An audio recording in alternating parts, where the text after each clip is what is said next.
I'd now like to turn it over to our presenters and have them present themselves. Cheryl?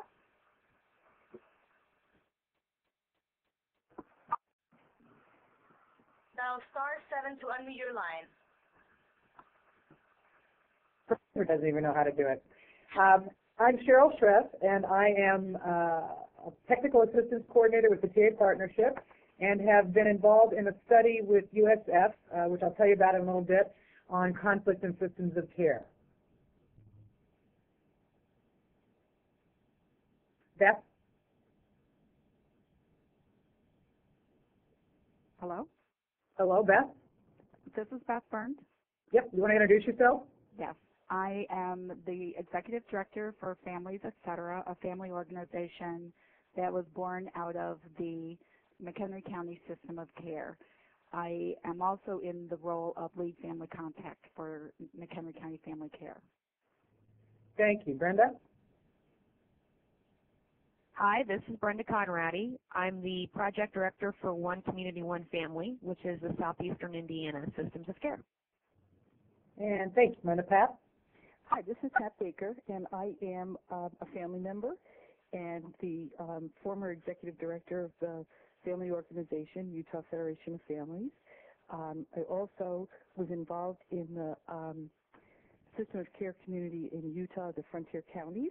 I've also had the privilege of visiting probably 30 to 40 communities over the last several years as part of the federal site visit teams.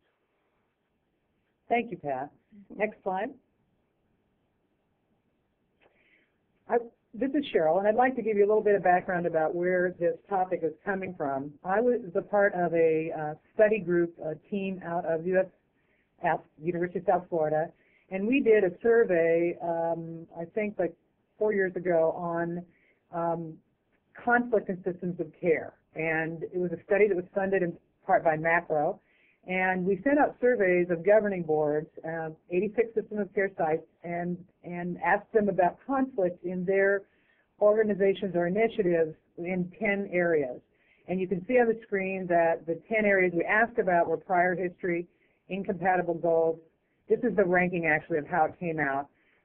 Communication issues, overlapping authority, status inconsistencies, interpersonal relationships, system of care issues, decision-making, incompatible rewards, and scarce resources. We had all stakeholders. We did have a high response from family members, which was very good because it gave us a sense of not just the professional side of it. The thing that we'd like to pick up on right now is that the biggest issue around conflict had to do with prior history within the community. And so that could be anything from, some of you may have had this experience where you have a worker or you yourself are saying, let's call Family Services Center and see if they can't help us. And somebody says, oh no, we don't work with them. And the worker says, why? And they say, well, we don't know, but we just don't work with them. And so sometimes the prior history takes on a life of itself, and it can move 20 years where there's still conflict, but nobody's identified it or opened it up or talked about it in order to move it forward. I'd like to ask the other panel members if they have examples of this kind of prior history issue in their experience. This is Beth, and I can give you a couple of examples. One example is in a system of care, when you're moving towards family-driven, the goal is to include family members and get their voice. A lot of times, families have a prior history of being treated disrespectfully or not getting their needs met. And so when we ask them to now engage as a partner with some of those very same providers, there's a process that they need to go through in order to prepare themselves to do that. We also had experienced some conflict because of past relationships with some of our family organizations that were in the community. And we had to learn to work through those and develop new relationships based on what we were doing at this time. Thanks, Beth. Anybody else? Yeah, I can share something, Cheryl. This is Brenda. For our systems of care, even though we've only been federally funded for about a year and a half, we were state funded for several years before that. So we've been dealing with some prior history issues for a few years. Our implementing agency is the local community mental health center, and like any agency that's been around a long time, there's bound to have been somebody that did something wrong at some point. And unfortunately, people sometimes carry that with them. And we had to really overcome the fact that the mental health center is a big agency in town. A lot of the smaller providers, had issues with that, and there had been some mistakes that the mental health center had made in the past. And so there was a lot of distrust early on. When we would talk about this is going to be a collaborative and this is going to be working together, I received a lot of comments about, yeah, right, the mental health center never does that. But the entire staff and the folks that were involved in our governance, we committed to saying, okay, we acknowledge there's some mistakes in the past. There is a prior history. We're not going to pretend that it's not there, but we were open about it. And we really had some struggles with that early on, but have reached a point where that's getting better. Thanks. Pat, anything? Yes. Part of the prior history with governance boards that in some of the communities I've gone to, where there were judges, for instance, on the governing board, and there were family members as well. But because of the prior history of the judges having had those families in their courtrooms, they wouldn't participate. They actually said in some of the communities that they would not be a part of the governance because of the prior history with these families. And trying to work through that has been, a challenge for a lot of communities. Thank you. Next slide. We wanted to give you an idea of the kinds of questions we asked on the survey, and I do have available a self-assessment checklist that was developed by the University of South Florida with Mary Evans as the principal investigator that might be useful to you to use as a tool internally, and these are some of the questions. If you're interested, at the end of this, you will see my email address, and I'd be happy to forward it to you. So these are some of the questions to ask yourself about, is conflict an issue in your system of care? And there's a number of ways that you might observe this, and you can read them here. Do folks withdraw from pointed, heated, or emotional discussions? Is there a forced solution to disagreements? Do people try to smooth over or explain away problems? Some people will, I'm sure, push for resolution too fast, ignore members who raise problems. Often that happens with family members who raise an issue that is not normally spoken about within the way that we do work in our meetings framework. Are you recycling the same disagreements of discussion? Are the meetings boring? Are they lively? Does more discussion happen after the meeting, in the parking lot, in the hallway? Do some agenda items seem predetermined so that it's coming to the governance group and it feels like, in fact, the decision has already been made? And does the group spend a lot of time on small disagreements? And probably the last one is one of the more telling ones about how your collaboration is going, and that is, do members stop coming to meetings? Conflict will keep, not just conflict, but not being clear about roles and responsibilities will often keep folks from attending, and particularly if they feel like decisions are being made and they aren't really having an impact in involvement in the development of the system of care. Next slide. Thank you. Beth? You need to look at the questions that are on the slide and reflect and answer them very honestly in order to address the conflict. You need to ask yourself, when conflict occurs, do the members of the team acknowledge it or talk about it? How and where are the conflicts addressed? Are they handled at the table or behind the scenes? Are conflicts resolved by doing what the most powerful agency or the person wants done? In order to address this, you need to be able to reflect on that and not ignore it. If you ignore it, the conflict is just going to get worse. You're not going to be able to develop the relationships that you're hoping to develop. And as Cheryl addressed before, people will stop coming to your meetings and the engagement process will stop. We have found that it was important to recognize and accept that there is more than one way to accomplish a goal. And instead of fighting and trying to spend all of that energy on being right, learn to accept that and support the people as they try to do something different. When you have a system of care cooperative agreement, there's going to be a lot of things that are introduced that may not be the same way of doing things as they've always been done. And that's been a source of conflict in a lot of the systems of care that I've been involved with. Next slide. Some of the ways that there would be conflict that we have found in our system of care is the conflict that occurs naturally between grant staff. You now have professionals and parents, and the identified staff includes cultural competency coordinators. You have different perspectives and different experiences all coming to the table and being charged with helping the system develop a new way of doing things. You have people in your system of care that don't think there needs to be anything done differently to begin with. And now you're introducing these new ideas. There's a lot of conflict that just naturally occurs between the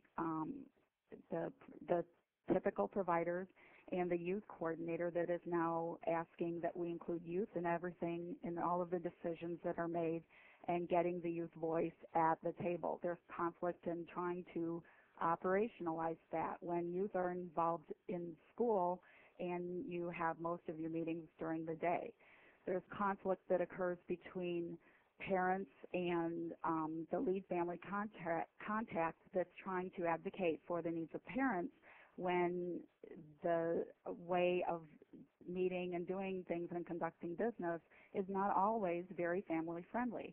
And you can have the best, most meaningful people who want to do things different and want to do things right, but trying to operationalize something different just naturally brings an element of conflict with it. There's different agencies with competing needs. Parents and providers are sometimes at conflict just because they have had a past prior history of not having their needs met, or providers are conflicted because they're now asked to partner with people that they have typically seen in the past as part of the problem.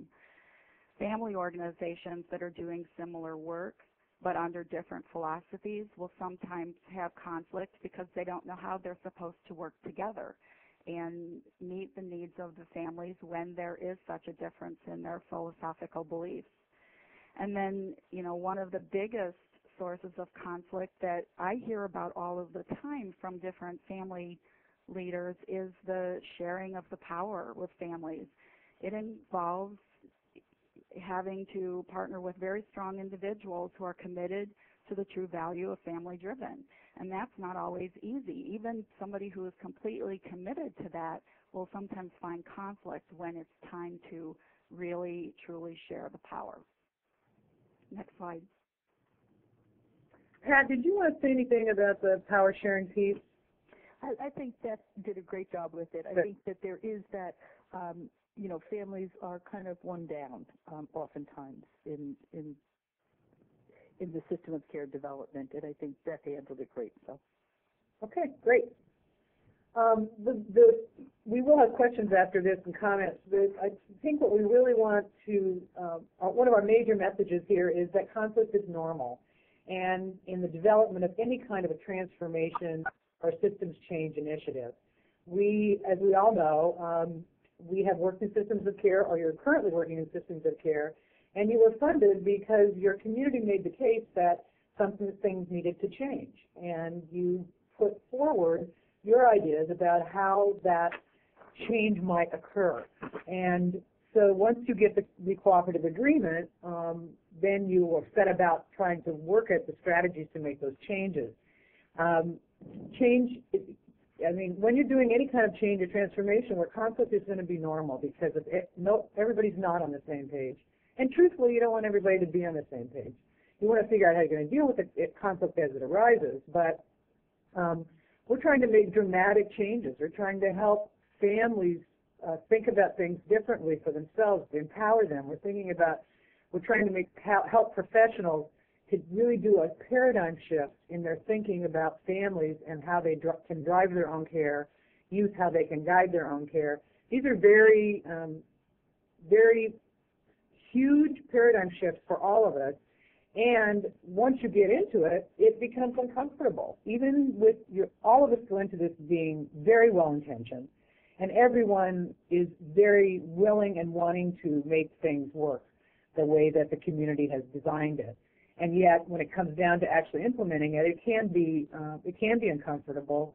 It can be painful for some folks, as Beth was talking about with families. Ignored or unresolved conflict really results in damaging your initiative, in your system of care, the relationships that you're trying to develop that are more transparent, and development of trust relationships. It'll undermine collaboration, sabotage system integration, and in the end, totally affect sustainability. So conflict, I think, in systems of care also could be incredibly motivating energy.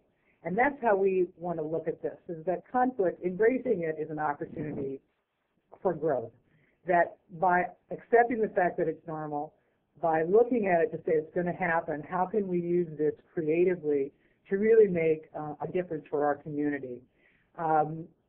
Oftentimes, if it's ignored, and we've seen that some of us in some of the systems of care that we've worked in or we've consulted with, that when it's ignored or unresolved, it totally slows down your ability to develop the systems change and the system of care that you envision for your community. And so one of the things we'll talk about in a while is how do you up front determine how are you going to decide how you're going to handle conflict before you get right in the middle of a conflictual situation. So we want to talk about that in a second, but why don't we go to the next slide? I think we have opportunity for questions and answers. If you have a question, just dial *7 to unmute your line, and when you're finished, please dial *6 to remute it.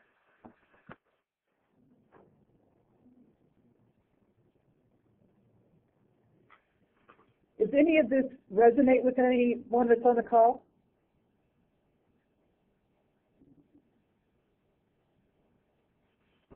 Cheryl, this is Sarah from Central Minnesota, and yes, it does resonate with us up here. But you're given great information, and like you said, it's inevitable, and it's just trying to get everybody on the same page, even though everybody is on a different page, and like you said, there's different learning levels. It's definitely a process. Patience is required. Thank you. You're right, Sarah. Anybody else have a question or comment or a situation? Hi, this is Debbie Bartlett from Monroe County in Rochester, New York. And I just want to say kudos for even having this conversation. I think the piece that I notice the most in our community is the piece about those people who have very strong personalities. And I think that it's so easy to let the quiet people just kind of sit back and not say anything, and let those people who are vocal push things through. And what ends up happening is that then you don't really have true collaboration. And if you don't address that quickly, you end up wasting a lot of time. So good job. Thank you. Excellent point. Any other questions or comments? One of the things I believe about the powerful of the personalities is absolutely true. Many of us are very comfortable as we move into this work. We've done, at least we feel like we've got experience planning and strategizing and that kind of thing. And so we often go into this with the attitude that we really know how to make this happen. And for myself professionally, it was two family members that I worked with, and I was a project director of a system of care in Nebraska, and there's two family members that absolutely hung in there with me for the course of quite a bit of time, like 18 months to 2 years, for me to finally understand that I didn't understand. And they were able to say to me, "You're not getting it." And I'd say, "How am I not getting it?" And we had some very critical conversations, very transparent and painful. But at the end, I think we had mutually assisted each other. I was able to help the family members with some of their technical work on developing 501c3s and that kind of thing. But they were able to help me understand why their voice was the most important. And it took both sides, both of us, to be able to let down our defenses and be able to say, okay, I'm gonna listen. I really want to listen to this and not get defensive, but hear what you have to say. And that's one of the things that we talk about, and that I talk about anyways, is the idea of going slow to go fast. For those of you in your first year or your first couple of years particularly, the idea that you are really thinking about these things in kind of a macro level. You're saying to yourself, you know what, it's inevitable that we'll have conflict. So let's talk now about how we're going to deal with that conflict. And you may say we're going to have some meetings. We're going to have a facilitator. We're going to mediate. Whatever it is that works for your community, and is a common ground kind of thing. Same with, there's just lots of things in the developmental process. You really have to have some hard conversations up front to be able to set yourself up to be successful in your initiative. Anybody else want to say? Anybody on the panel or any other questions? I do have a question. This is Debbie Bartlett again. Okay. I wondered how you dealt with the issue of providing what we ended up calling safe space, because we ran into situations where when those personalities clashed, I think we hadn't set the ground rules well enough, and people ended up with hurt feelings. And those are we found very difficult to fix afterwards.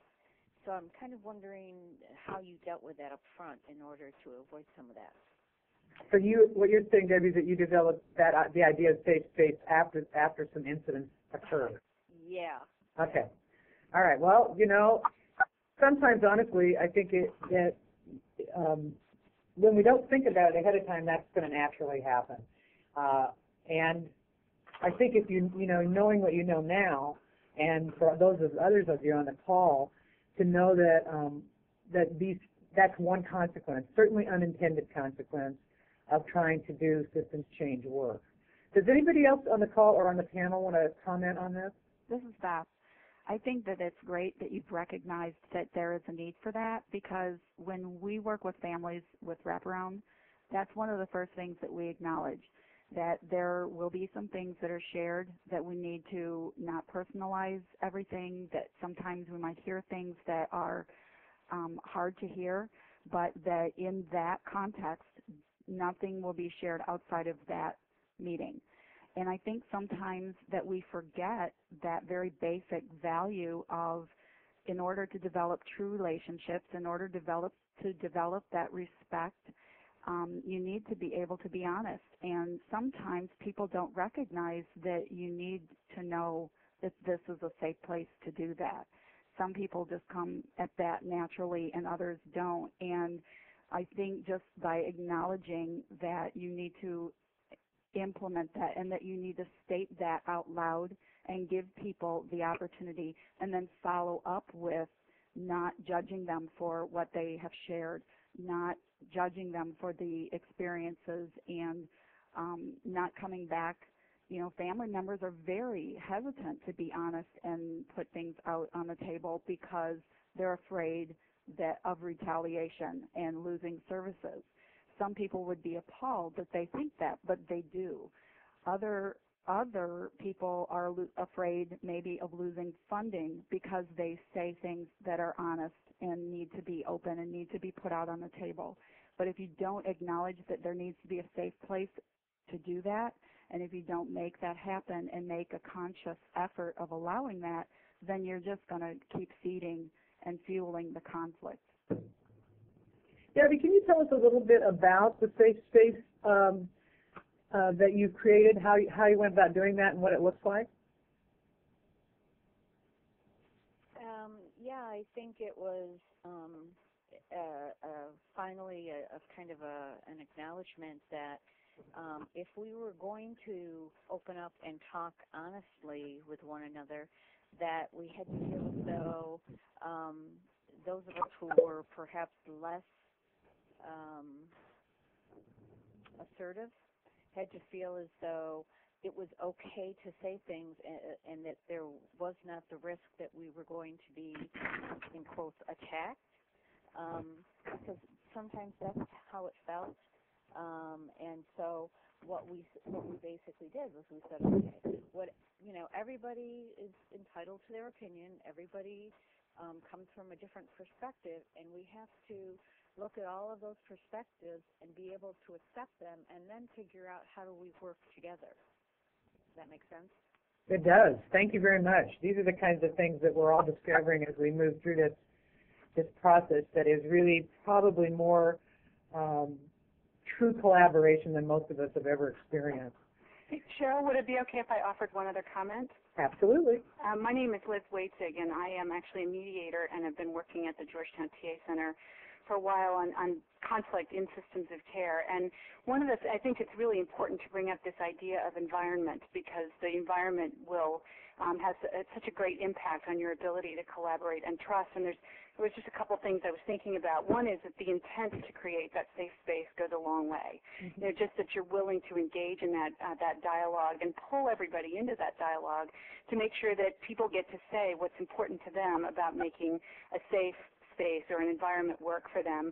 And the other thing is that there's no one-size-fits-all. It's going to be unique because of those personalities and because of that history. And so taking the time to figure out what for that unique group will feel safe and will work, and not negating the idea that sometimes it's going to be something from outside, someone or something that will help you create that space, and then you can move on. But it is a dynamic process, and when the group changes, that conversation has to go on, and it has to continue. So it can't be a one-time conversation, okay, now we have a safe space, but you kind of have to nurture that environment along the way so that it stays.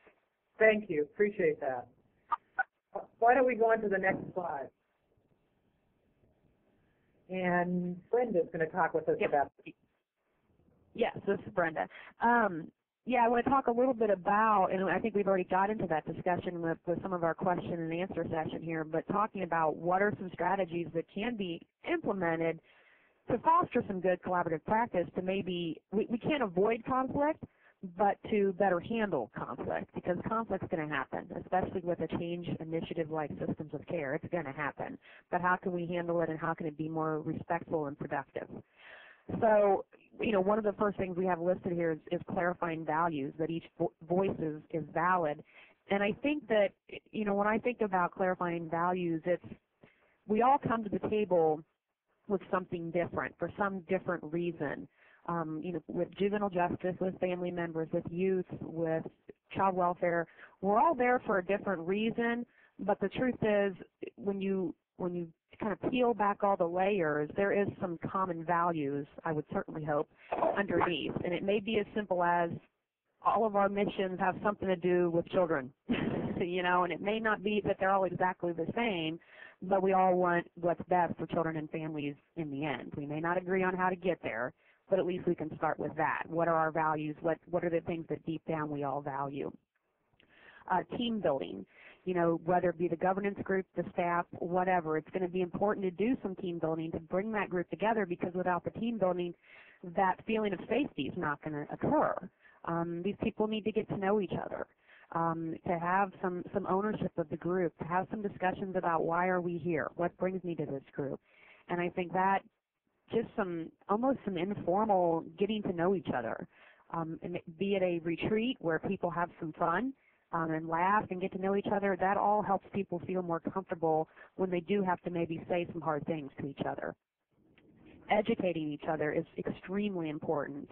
I can think of several examples in our communities where that's been just crucial. An example is, child welfare. Sometimes we've had our wraparound staff here that will say, why did child welfare do that? Why did they take away those kids?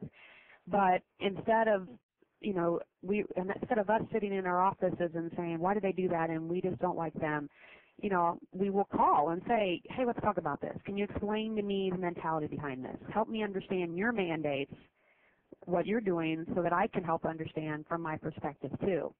Another example is we've had a judge here who wants to support wraparound, but oftentimes will call in the staff and say, okay, I appreciate what you're trying to do for this kid, but you need to tell me how your plan is going to keep this kid safe. And I think, once again, sharing those perspectives, because we could just be put off by that judge, but instead we need to engage them and understand where he's coming from. And I think especially with family members with this is educating about that perspective of where are you coming from. One of our family advocates that we have on staff, she does a tremendous job of educating others, and she always tries to preface the things that she's saying by pointing out to people, hey, this is my life. I may come across as passionate and I may come across as excited, but this is my life, and you need to understand my life. And if you understand my life, then you can help to understand my viewpoint. So I think educating each other about each other's points of view can go a long way. It's almost if we can walk in somebody else's shoes for a while to see that. Also, we have included the broadest base of community members possible. I mean, you have to have a good mix in there. And, obviously we all know we have to involve, those major players like, obviously, family members and youth and juvenile justice and child welfare. But I think it's also important to look at the broad base of, who are the movers and shakers in the community. And when you bring them in, they almost mix it up a little bit because they're not one of the standard people that are involved, but if they're dedicated to the community, they give a different perspective, and they almost give a perspective that people respect. In our situation, our governance chairperson is not from child welfare, not from juvenile justice, not from education, not from mental health. She has that experience being a foster parent, but so people see her and they think, oh, well, she's not really aligned with any particular system. So she's able to be that neutral party. And by bringing in more folks like that, I think that helps to people know there's not that one bias there. So next slide, please. Next slide, please. There we go. Also, we talked on a little bit ago in the question and answer about creating that safe environment. And I love this, say the things that are hard to say and hear the things that are hard to hear. And I think those relationships have to be built first, but I think everybody involved in systems of care work, they need to have others that they feel comfortable talking to help remind each other that we all share that common ground, and to almost have that mentality of a facilitator, and to be clear and transparent about everything. And I think that this takes courage. Facing conflict takes courage, and I think we've probably all been there. I know I've been there where there's those days that I thought, oh gosh, why don't I just go get a job where I don't have to do any of this stuff, because it's not easy. But I think it takes a lot of courage, and you have to always come from the place that what you're saying is for the best of the initiative. And to give you an example, I had to have a talk one time with somebody that's very powerful in our community who was participating on governance because they were that strong personality that was controlling our governance group. And honestly, I was a little scared to go and do it, but I had to do it because that was my role, and I did it from a place that wasn't judgmental, I certainly hope, and to just simply say, this is how other people are perceiving this, and they're feeling like they can't participate. And actually, it went pretty well, and it was helpful in the end. So I think that that's important, but it sometimes, those of us in systems of care work, we're going to have to have a little courage sometimes. And then also the final bullet point we have here under this is taking the time to build relationships. That is so key, and that is so important. I'm from a rural area, and relationships are everything here, as I know they're important everywhere else as well. If you burn bridges, it's going to be hard to put them back together. But if you do all those things like seeing each other's perspectives and building those relationships where you can even have those informal conversations And it may even be not even about systems of care, but if you can have conversations like right now, everybody in my community is talking about the snow. I mean, if you're able to relax and have those kind of conversations and you have a little easier give and take, it makes it a little easier to say those hard things when you need to say it too. So I think that that's very important. Next slide, please. I want to talk a bit about conflict resolution. We've really been talking about it as we go on, what the techniques are, what some ideas are. But if you can look at it, it's a skills-based approach to prevent, reduce, or deal with the inevitability of conflict in organizations and systems of care. And note the skills-based. It's not something that we can just declare, okay, we're not going to have conflict, or we're all going to be good kiddos and play in the sandbox well together. That's always our intention.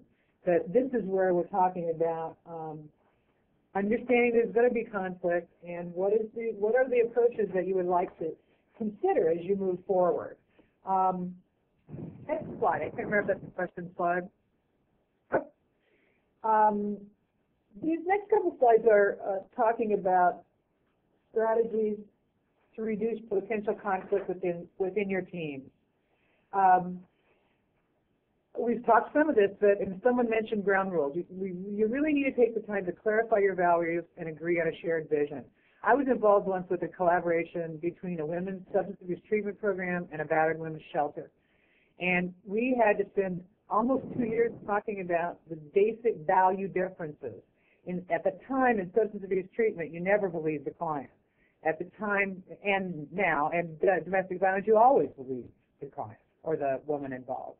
So there was a real immediate conflictual philosophical difference in between treatment modality and domestic violence support. So that's one example. But establishing good ground rules, and somebody was talking about safe space, to talk about that up front, to say, you know, we're going to be respectful of each other, and we're going to take turns speaking, we're going to only speak for ourselves. One of my favorites is no sidebar conversations, because that causes conflict because people don't know what other people are talking about. So, but your community being able to look at what are the ground rules you want to start, and you can always add, and you can always change. And bring in some training on building good communication skills. How do you speak to each other transparently? What does that mean? The previous slide that Brenda was talking about, you know, really learning how to hear the things that are hard to hear and say the things that are hard to say. And that's difficult for either time. When I'm on either side of that, and any of us are, I think that's incredibly difficult. One of the things I've learned in this work is that I didn't know how to listen. We all have listening exercises, and we do these things. But truthfully, if we're honest with ourselves, most of the time, when Brenda would be talking to me, I'm thinking of what I'm going to say back to Brenda, as opposed to listening carefully to what Brenda has to say, and then feeding back, making sure I'm clear about that. You pre-plan how your group makes decisions and handles differences. And the decision-making piece is really important, that as a governance or a staff or whatever your group is, to pre-decide how are we going to make decisions. Again, until you get to a passionate decision, you know, don't wait until someone has real strong feelings on one side or the other, and you haven't already said, well, this is how we're going to make decisions. You know, either we're going to vote, which is, I'm not a fan of voting because it's more of a win-lose situation. But there's lots of different ways to have consensus, or whereby you have parameters around that. It's not good enough, for example, to say, I just don't like it, therefore we can't do it. But if I'm going to come forward and say, I can't live with this, then I have the responsibility to say to the group, and here's why, and is there any way we can work this through? So any way that you decide is really important. I'm a big fan of using neutral facilitators, and I think other folks on the call have done this, and I'll ask them to give you little examples of that. But you want somebody who has no involvement in the outcome of whatever dialogue you're having. So neutral is just that, not a staff person, not a board person, not a family member involved in it, but someone who can be neutral to the decisions that are made, but facilitate the conversation. and learning about different conflict management styles, you know, so that you each understand how you do things, how you resolve conflicts yourselves, and to build those skills. Did you guys, anybody on the panel want to say anything, or actually anybody on the call about some of these strategies? This is Brenda. I can comment on a couple of them. And as far as the facilitator role, we've utilized that here. And I mean, I think it's helpful when you have that person who, once again, is not really, they're not necessarily a part of that community. You know, no matter what the decision, it doesn't really affect them personally. And I think sometimes that outside person, when there's really hard things to say, they can help bring those out, and to have that neutral perspective. And we've utilized that here. And we actually even have now, you know, a few people that have almost informally moved into that role themselves by, you know, just almost taking that neutral stance a lot of times to try to make sure they see each other's perspectives. So just wanted to comment on that. That's a great example. This is Beth. At one point in the early part of our cooperative agreement, we had brought in a facilitator that led us through a series of exercises to help us understand how each of us made decisions and whether we were more of a visionary, you know, who we were as people and how that impacted how we made decisions and why we responded the way we did. And some of us thought that was very, very helpful. So we accessed an independent person to come in and lead us through that series of exercises too. And it really opened our eyes to why some people can't seem to finish something when they have this idea, and before you've even executed the idea, they've got another idea. And that was very helpful to see. Thank you. That's great. Next slide. Oh, questions? And we have a comment that was submitted online. My project director tries to be diplomatic. Sometimes I feel it is at my expense. That was the comment someone had. If anyone else has a question, please dial *7 to unmute your line and *6 to remute it when you're finished. Can you repeat that, Yorkman? Yeah, it said, sometimes my project director tries to be diplomatic, and I feel that it's at my expense. I can't be sure, obviously, what exactly you're referring to, but I think if you're using the word diplomacy or diplomatic, I think what may not be happening is really transparent communication for enough, could be a variety of reasons. One of the ways that I have no idea what your situation is, but one of the ways that I would move forward is to think about whether I can approach my project director and say just that. You know, I'm not sure when you say this is how it feels to me. Now, I'm making that observation not knowing any of the parties, but from my experience, the more you can stay with yourself and be open and direct, the closer you'll be to getting some resolution. It's very, very difficult and very scary, particularly if you're in a position where you feel like, if I say something, I might lose my job. So it's very important to couch it in terms of how you're feeling about whatever situation is occurring. But I could certainly use some help from anybody else. Well, and I'm almost wondering, you know, in thinking about diplomatic, I think we even would define that, and I'd be curious to hear more about the situation, but if somebody's always maybe trying to please everybody, you know, it's almost like what's behind that diplomacy that the project director is trying to do? Is it more trying to keep everybody happy? Because that really, in my mind, is not diplomacy, but it's more just trying to keep people happy. But if the person really values diplomacy, then I would think they would value hearing that kind of feedback. And I think it can be given in a diplomatic way, and there can be a candid discussion because, you know, to have somebody that's going to feel bad because of the way something's handled is not okay. And I agree with you, Cheryl. It's hard to say without knowing more about the situation. Thank you. If whoever wants to write more on the Q&A thing, we can we could certainly bring it back up. Are there other questions or comments? Let's go to the next slide because we really want to give some chance here for some dialogue around this.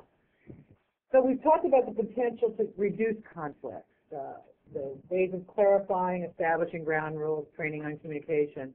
And now we want to talk some about strategies to deal with conflict when it arises, and it will. You can count on that. So, you know, part of it is really actually setting aside some time to listen and learn about each other's issues. Maybe not so much in the middle of a meeting, but saying, for example, in the community I was the project director for, we had a stakeholders group, and we spent probably the first 6 months having each system, and this was a group of 50-some people, so we met for 3 hours a month in the evening, we had over dinner, but we had each system spend time and really explain. For example, we had a juvenile court judge who came in and said, this is what the juvenile justice system is. This is what it means. This is what we can do. This is what we can't do. And it was huge for parents and lots of the system's partners who really didn't know what the juvenile justice system parameters were and what the legislation said and what they were legally bound to do. And that made a huge difference for particularly families where they're like, oh, so that's why that happened.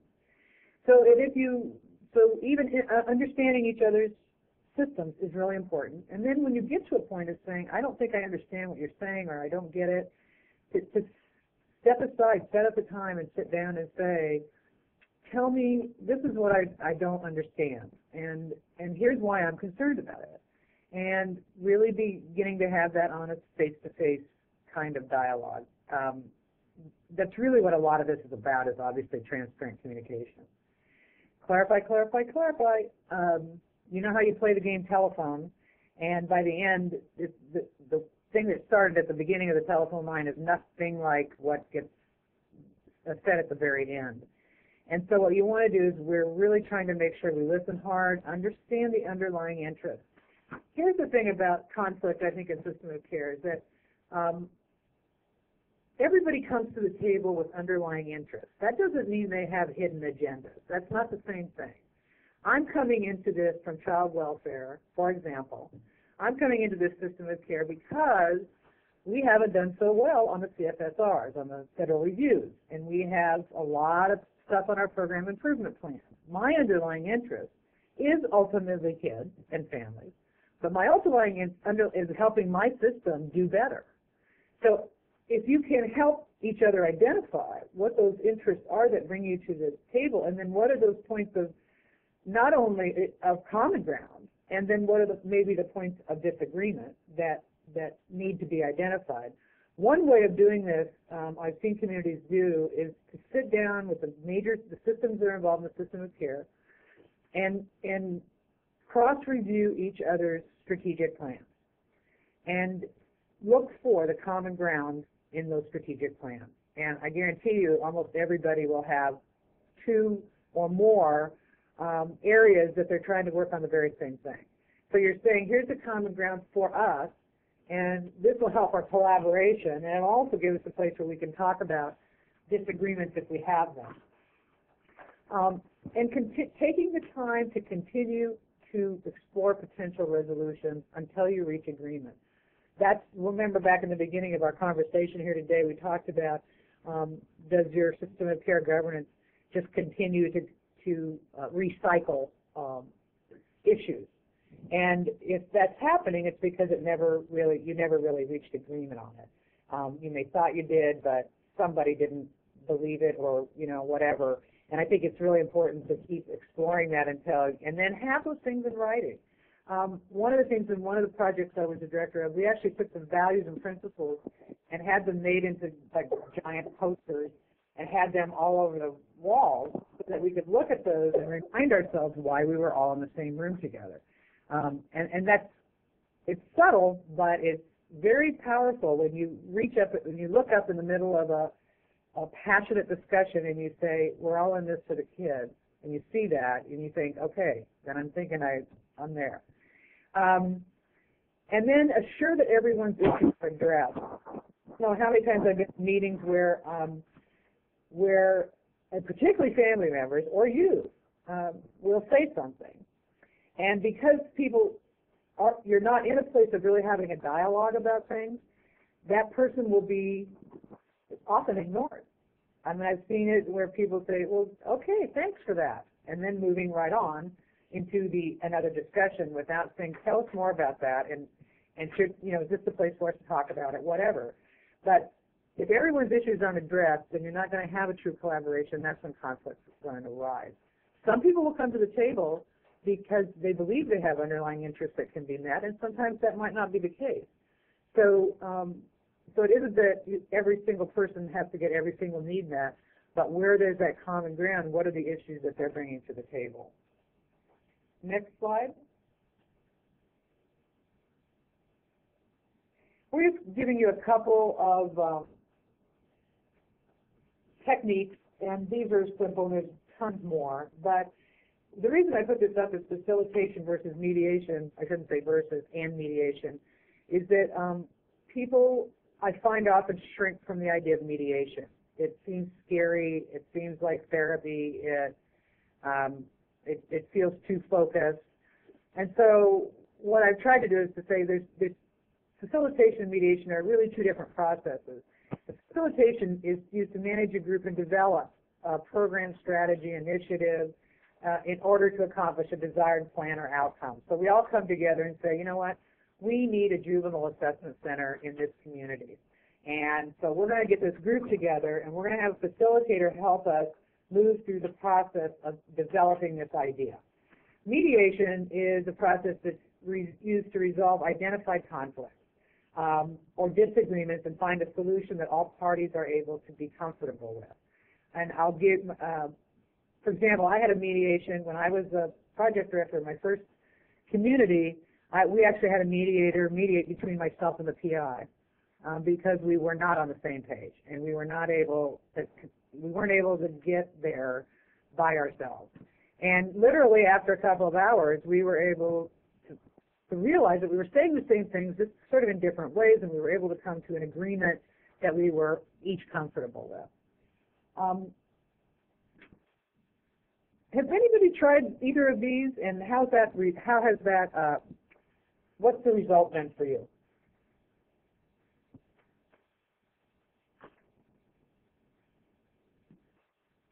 Well, Cheryl, this is Brenda. As I mentioned earlier, we did utilize facilitation that I think was even, I don't know if we ever officially called it mediation, but was almost crossing over to that because we were at a point where there were some very strong personalities. And I think, people get very passionate about their work and very excited about their point of view. And I think that the facilitation or mediation, whichever one, it's, as I said earlier, that neutral person can make a huge difference. And, we work through it over a several months period and really try to continue that now. And I think it always takes that outside person who can say, well, now hold on a second, let's listen to what they're really saying. Now, what does that really mean? Let's get behind that. To be that neutral person without any, I'm trying to think of a way to put it, but without, to use my rural Indiana way, without any dog in the fight. If they're not, for them it doesn't matter who wins or loses, and it shouldn't even be about winning and losing. They're helping them find this common ground. But that outside person is just crucial, and it's when it gets to the point, especially when you have very different personalities that are struggling, I think sometimes that's an important piece. But I think it can be, a lot of different people can do that facilitation role. Right. I think it's just a matter of finding the neutral person that has those skills. I would also like to offer a plug for mediation as one who has mediated and facilitated. Mediation, I think you're right, is very scary because it seems like you have to admit that there's a conflict. And facilitation is a little bit easier because what you're admitting is that you have to make forward movement. And yet, I've seen facilitation used when mediation needed to be used because mediation can sometimes be a much more private intervention, and when people really need to face-to-face, when the conflict is it's about the substance, but it's really about the emotion behind the substance. It's important to think about the public nature of the intervention, and mediation can really allow for people to be very vulnerable, to be very personal, and to make a lot of ground in their relationship as well as in the substance of whatever it is that they're dealing with around the conflict. Thank you. That's very well said. Cheryl, this is Pat. I just want to put in my plug for both facilitation and mediation, but more importantly, that there is a process in place for how you're going to deal with it. Because for us in Utah, we actually, the family organization and the project leadership, we had struggled with conflict and unresolved in every which way you can imagine it. And we'd had a long-standing relationships, very good relationships, and we were pretty arrogant about we wouldn't be a victim of unresolved conflict. But at the end, when we tried to request mediation, because we didn't have it in place that these are the steps we're going to take to resolve the conflict, we were denied it. I mean, they said, no, we're not going to do mediation, and that was the end of it. So I think that it's really, really important that as you start or wherever you're at in your system of care development, if you do not already have a process in place that everyone is aware of and has signed off on, that would be, an important thing to think about doing. Thank you, Pat. That's very important. Other comments? Well, let's go through the last two slides. Let's go into this just a tad bit more. And then hopefully, folks, we can have a dialogue around the presentation that we've made today. So next slide. In facilitation, the roles are different, although I appreciate what Liz was saying about sometimes you can interchange them, and sometimes it's the same skill set. A facilitator might have the skill set to be a mediator, but that doesn't mean that's what they're doing in a larger group. So neutral, independent individual, and you want somebody that knows group process and dynamics to move a process towards completion. So either it's as we said, a program development, initiation, and the facilitator's role is to help people be heard, help their perspectives provide constructive information, even if it's not uttered constructively. How many of you, or have any of you, been in meetings where someone is really pretty brash about how they're expressing themselves, and people don't want to listen to it because of the way that the information is being delivered? And I think that happens. The facilitator's role is to sort of help clarify that, maybe bring it down a tone in order to help that person be heard, even though it's not constructive. Keeps people on task, keeps the process moving, encourages contributions. Want to ensure that all voices are heard. You know, we've all sat in groups, and we are in planning groups or whatever, and there's, a couple of people that never say a word. And so the facilitator's role is to help figure out how to bring out their thoughts and feelings without putting them on the spot or that kind of a thing. But you want to be sure that all the voices are heard. And then the facilitator also listens for and reframes conflicting perspectives in ways that make the information useful and constructive. So we may be on two perspectives on an issue. But if I can, as a facilitator, help that information be presented in a way that can be more accepted, that might move us beyond. And reframes perceived limitations as information to explore additional possibilities. One of the things that we'll see in system of care is that systems people, lots of people will say, well, we can't do that. That our system won't allow us to do that. And that happens a lot. And that can move into a conflictual situation. So part of this upfront preparation work, I think, is to be able to say, let's talk about that. So are you saying that you haven't done it this way before? Help us understand why you couldn't make a change here. There may be some legislative reason, there may be some other kind of administrative reason, whatever, but that you're at least exploring the additional possibilities. And the next slide. And the mediator, again, is neutral, independent, but is skilled at what my bias is interest-based mediation.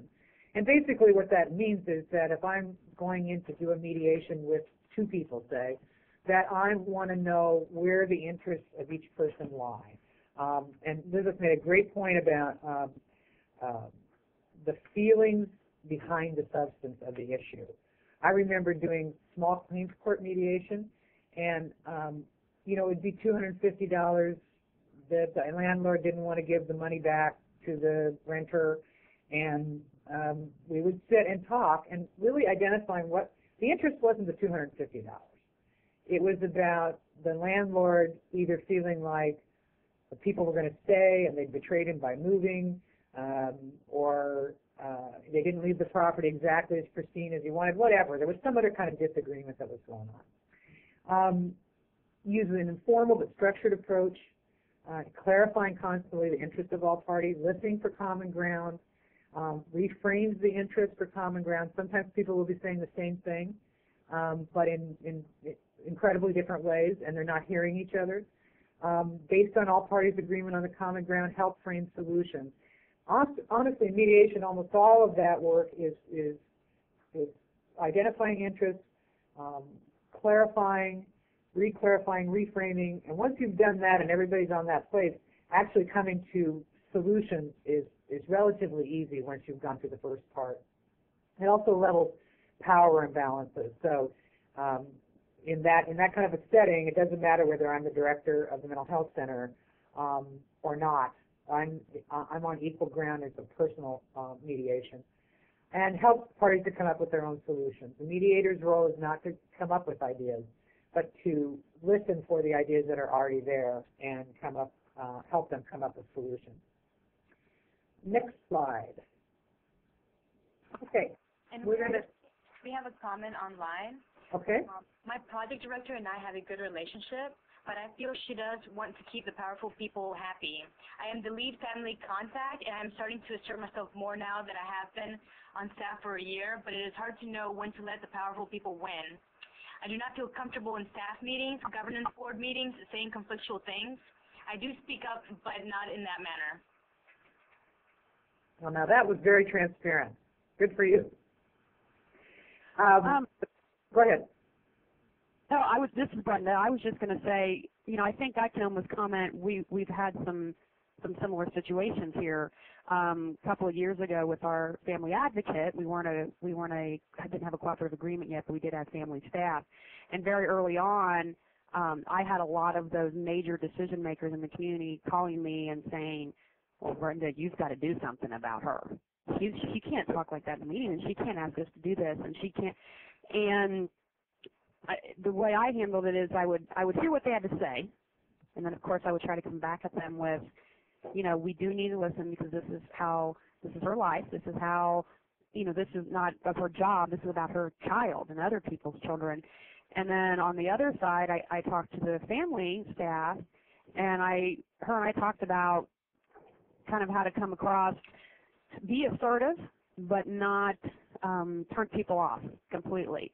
And I think I alluded to it earlier. I mean, she always tries to tell all these decision makers, she'll say, hey, you know, I may come across very passionate, but for me, this is my life. You know, I may come across as even aggressive, but this is who I am, and this is why I feel that way. And what we've just tried to do is have that dialogue with those stakeholders in the community that, you know, when family members are speaking, they're speaking from their heart. They're speaking from their life, and I try as the project director to remind people of that, to say we need to listen to these family members because they have the experience, and we also need to listen and appreciate where they're coming from, because maybe we all go home at night. I mean, we probably don't all go home and never think about this because that just doesn't happen, but we all, for us, it's not maybe our child. And to just remind people of that, because I think we did have a lot of conflict with that. I mean, I had a lot of people saying, you've got to do something to calm her down. And I'm like, you know what, I'm loving that she's speaking up. So let's just talk about how it can be brought about in a respectful and assertive way where she can still be heard and that the other side can appreciate what she's saying and where she's coming from. Those are my comments on it. Thank you. This is Beth. I just wanted to add, you know, the way the person presented the powerful ones.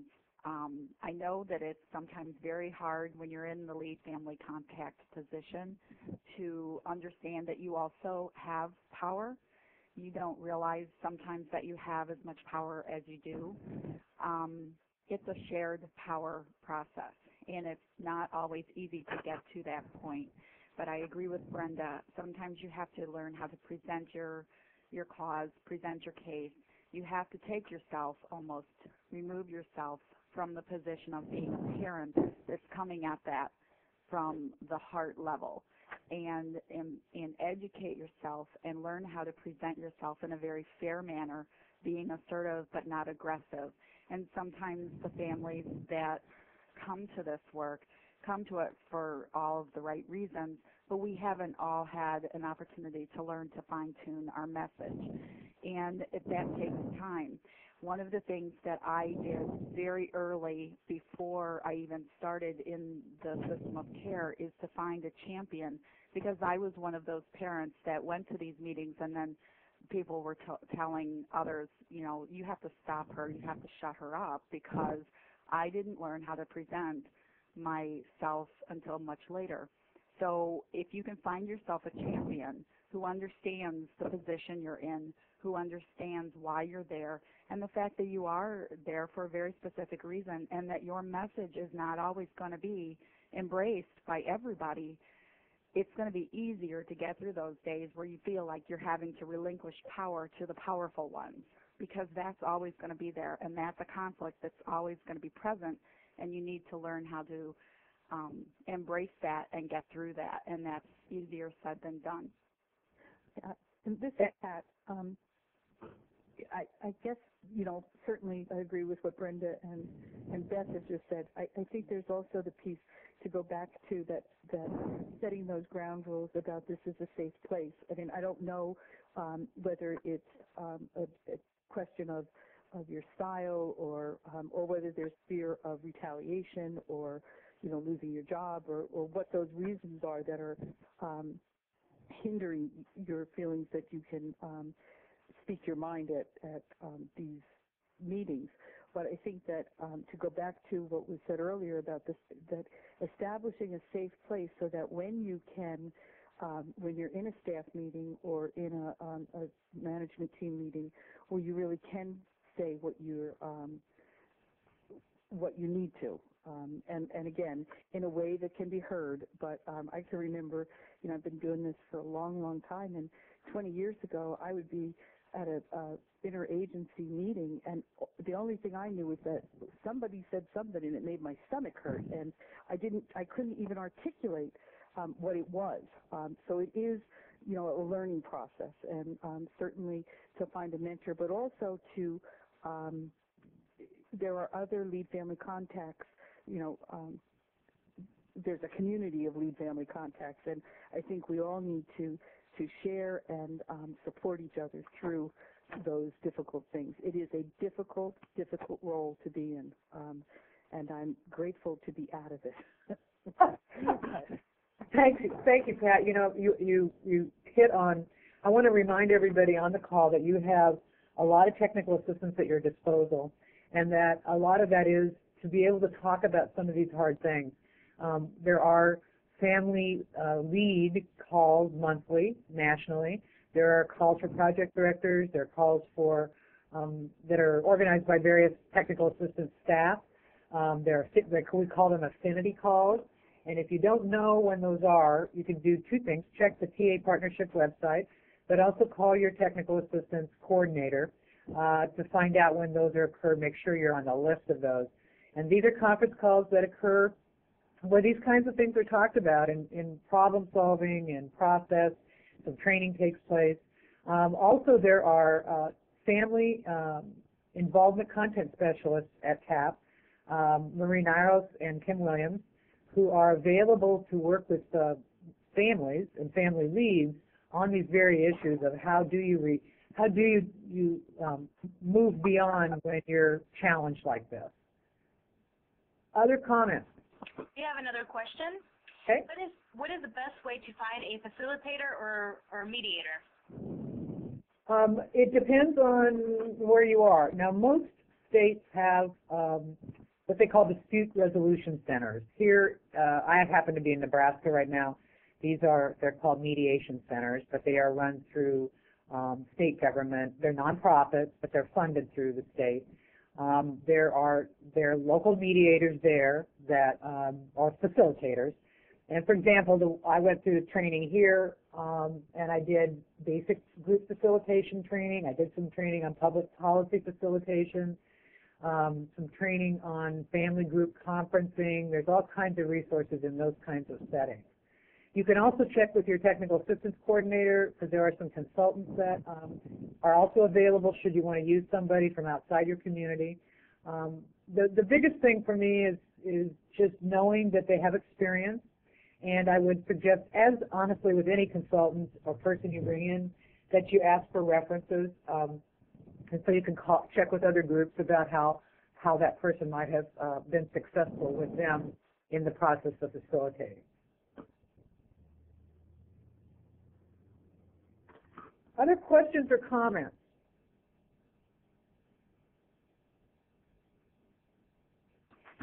I'd like to, and I, certainly invite the other panel members to be a part of closing.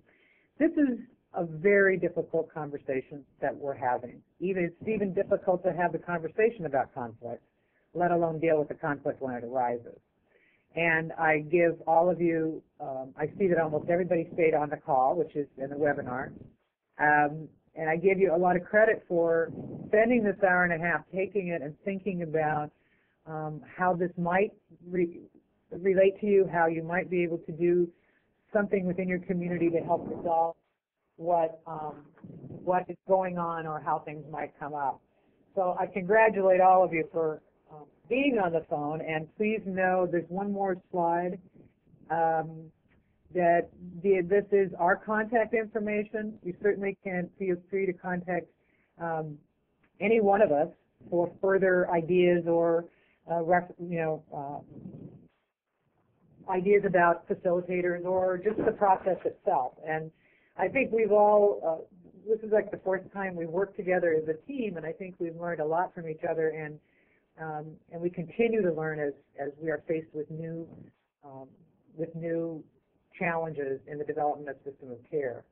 So I congratulate you all for being on, and I hope that this has been helpful in your ability to take something back that you can at least begin the dialogue about conflict and how you'll handle it.